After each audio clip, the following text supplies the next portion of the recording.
Welcome to Your Cyber Path, the podcast that helps you get your dream cybersecurity job by sharing the secrets of experienced hiring managers and top cybersecurity professionals with you. Now, on to the show.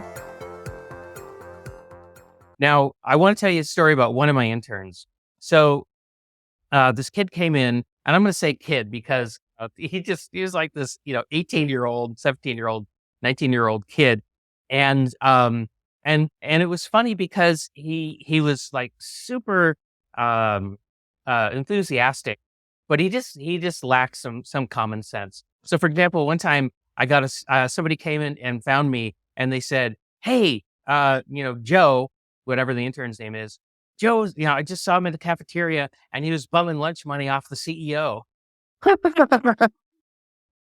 So it's like, oh my gosh, Joe, come back over here. We need to talk, right? And so anyway, so I had to talk about that. So you have experiences like that, where interns just like, they don't understand. They don't understand how the world, works outside of school. You don't know how they grew up. You don't know, their situation. In his situation, he kind of grew up in a family where, he just didn't get taught everything he needed to know. And so sometimes when you get an intern, you're kind of being a parent to him a little bit too, depending, right? But here's the thing about this guy, Joe. So that happened like 10 years ago, 10, 12 years ago. I ran into him at the local Costco recently. My wife and I were in there shopping, and I saw him in there. He was in there with his wife and his two kids. And I was like, "Joe, how's it going, man?" And he started telling me about this wonderful job he has, the home that he bought, the family that, that he has. And he never said, "Oh, it's all because of your internship." That's not true. He didn't need to say that. But I really loved seeing how that little bit of investment that our internship program made in him, he did other things too. It's all him. It's all, he did it all. But it was so gratifying for me to see, what he'd done with that little bit that we had helped him with. And there's no ROI on that, right? But I love how he took that and became, this member of our community. And it was just fantastic.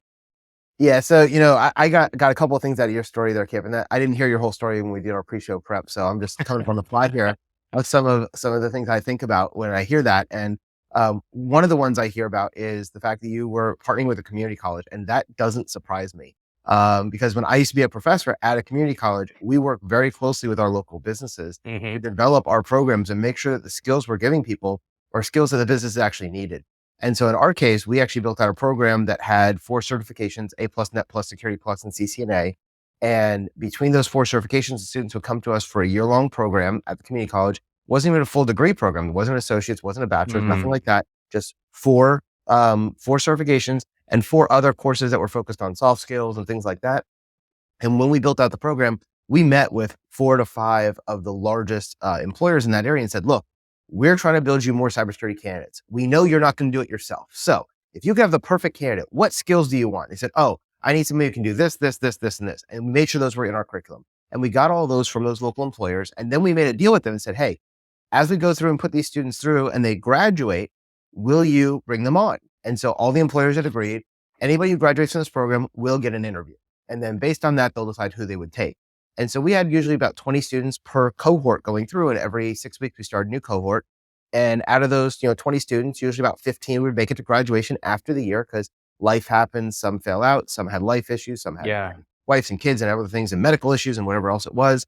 And then when they got to that year point, they finished the training, the companies now had a good pool of candidates to hire from, and they would bring somebody in for a 3 to 6 month paid internship. And then if they work and they survived that, then that would roll into a real job. And so they were using the internship as part of the talent feed pipeline to go, "Okay, you now got the degree, or you got the classes. We know you have this minimum level of knowledge. Now we'll give you some on the job work. And if you can handle it, now you can go into a full-time position." And so that was one of the ways that was able to break down those barriers in cybersecurity of getting in, because all those jobs were entry-level SOC analyst jobs.